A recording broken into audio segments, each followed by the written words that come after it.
Qui sait donc si dans ces 11 joueurs que vous découvrez, dont vous découvrez les noms, il n'y en a pas qui seront régulièrement sur les terrains dans le but dont c'est l'anniversaire aujourd'hui. Il fête ses 30 ans. Un 4 arrière composé de Bettinger, Demedina, Yaïch et Ndedi. La musique diminue, j'espère que vous êtes bien installés. Voilà la maison, merci d'être avec nous ce soir. Et le coup d'envoi est donné donc entre les Futurs d'Anderlecht. Évidemment, si vous venez de nous rejoindre pour le coup d'envoi de cette partie, on vous parlera des interventions des entraîneurs un peu plus tard, alors que là, Kanaté fait joujou avec Yaïch, il fait joujou aussi avec toute la défense olympienne. Et c'est 1-0, déjà 4 minutes de jeu. Et Vroning s'inscrit là, son premier but. Trop facile, hein. Regardez-moi le show là de Kanaté. Yaïch a perdu l'équilibre et derrière... Et regardez comme on oublie les deux Bruxellois près du corner avec De Ridder. Ce ballon qui finit au fond, ça finit au fond des filets. Eh bien ce but de Kanaté, de cadeau et d'erreur, permettez-moi l'expression, scandaleuse. Il y a d'abord ceux qui donnent le corner. C'est une erreur qui peut arriver. Alors que regardez ce qui se passe à proximité du rectangle Carolo Mujangibia qui sert Tajawart et la frappe puissante de Kanaté qui oblige Mbella à se coucher et notamment du côté de la direction. Attention à ce long ballon, il va avoir un face à face et sortie exceptionnelle d'Mbella.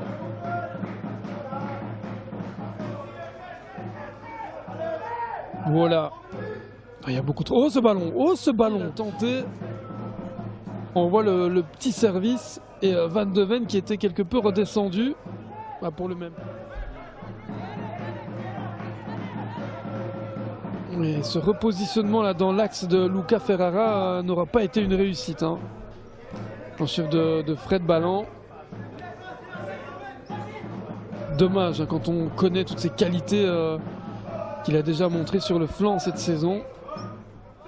Ion, le contre lui est favorable, il a passé Vronings, il continue le petit solo, c'est pas mal et ça passe juste devant le poteau. Ça a été dévié. Ça doit pas être évident à vivre et même pour lui, hein, sincèrement, humainement, ça doit être compliqué. Oh ce ballon qui finit au fond des filets. L'offrande là sur la tête de Terry Van de Ven, illustrant une fois encore la passivité défensive offerte aux Bruxellois avec ce petit ballon piqué là de Kanaté, Demedina et de cette saison. Ça commencera par les joueurs évidemment qui n'ont pas été au niveau avec Daï et ce ballon, Segers. On revoit l'ouverture de Tochiolek, intéressant dans le dos. Et puis le pointu qui n'entre pas. De Korte à la place de l'homme du match. Tout simplement. Il a été redoutable.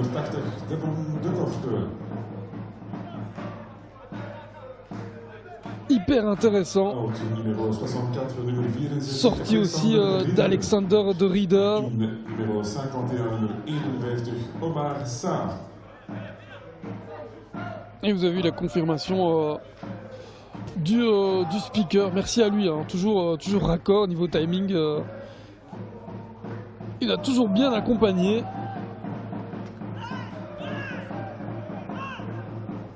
Sarr et De Korte donc pour De Ridder et Kanaté. Et je vous parlais de la prestation de Kanaté, 3 étoiles. Hein. Avec là un arrêt un peu miracle d'Mbella qui ne parvient pas à capter le ballon, mais il y avait une faute sur le portier. Kanaté qui aura eu de cesse de provoquer. Et il aurait été l'auteur de l'assist du 1-0. Alors que voilà le travail de Korte et la faute surtout sur Mbella.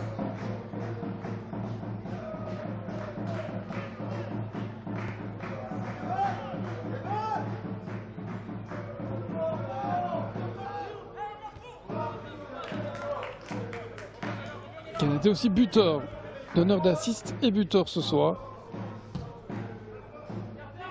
Effectivement, ne cherchez pas plus loin. Le meilleur joueur ce soir.